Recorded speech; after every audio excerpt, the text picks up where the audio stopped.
It was Shakespeare in Hamlet who said that art is like a mirror held up to nature. The implication of this is that art reflects reality. This is a school of thought that Nollywood subscribes to, and therefore you find their producers churning out movies aimed at teaching moral lessons. So you see, I gave this brief background because the movie I am reviewing today, which is The Perfect Lie, fully reflects the reality of house hunting in many Nigerian cities, especially Lagos. Featuring Michael Dappa, Ekama Etim-Inyang, and Sandra Ifudu, this movie, shown on Omoni Oboli's platform on YouTube, tells the story of two persons, Kunle and Alero, who were looking for a new apartment because they were frustrated in their current apartments. Now, in their search for new apartments, Kunle and Alero saw shege banza.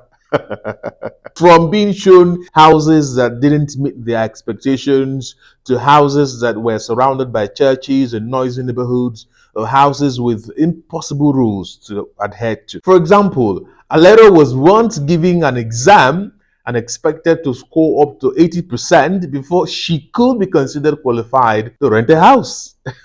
She was even given conditions that she must be a regular churchgoer on Sundays and had to fill a form to that effect. Now, these things are probably slightly exaggerated with a touch of comedy, but make no mistake, this is the reality of house hunting in Lagos. You won't believe it unless you've experienced it. Now, in addition to their problems, Kunle and Alero, you have situations where an agent shows 5, 10, 20 people the same house. And this is what happens coincidentally when Kunle and Alero were shown the same house. So two of them ended up there, and they realized that the landlady wanted only married couple to get the house. So they lied on the spot that they were married. Now, they got the house, but then they were faced with the challenge of keeping up the lie and telling more lies to cover up the initial lie that they were married. Now to the good and the bad about this movie. Number one, the good. I'm very happy that finally there is a movie that addresses the crazy experience of house hunting in Lagos. Like I pointed out earlier, it takes someone who has experienced the craze of house hunting in Lagos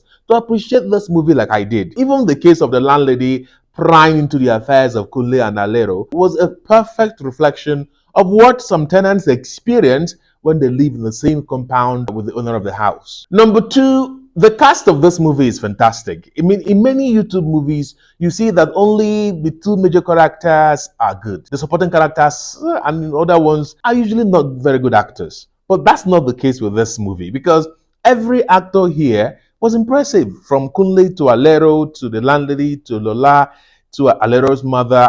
Every one of them was impressive. So this is novel and I love it. Number three, unlike many YouTube movies with many unnecessary scenes just to add up to the runtime, all the scenes in this movie were necessary and absolutely enjoyable.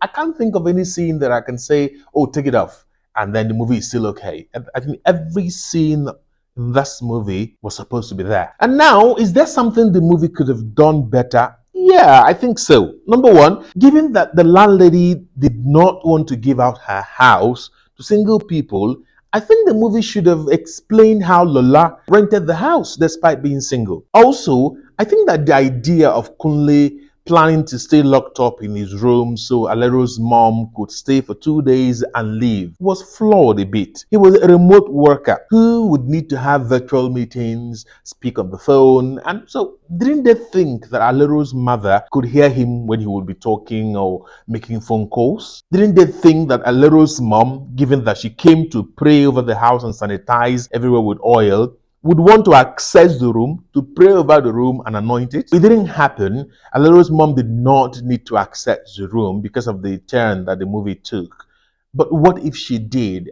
It should have been a thought that Kunle should have had before deciding to stay in the room for the 2 days that Alero's mom was supposed to be there. But these 2 points notwithstanding, this movie for me is very good. I really like it. I enjoyed it, and it's a solid 8 over 10 for me. 8 over 10. Please see this movie if you haven't, and then come back to tell me in the comment section what you think about the movie and my review. And of course, if you have seen the movie, go right ahead and tell me what you think about my review of the movie. Please don't forget to like this video, share it, and subscribe so you get to watch more videos when I post them.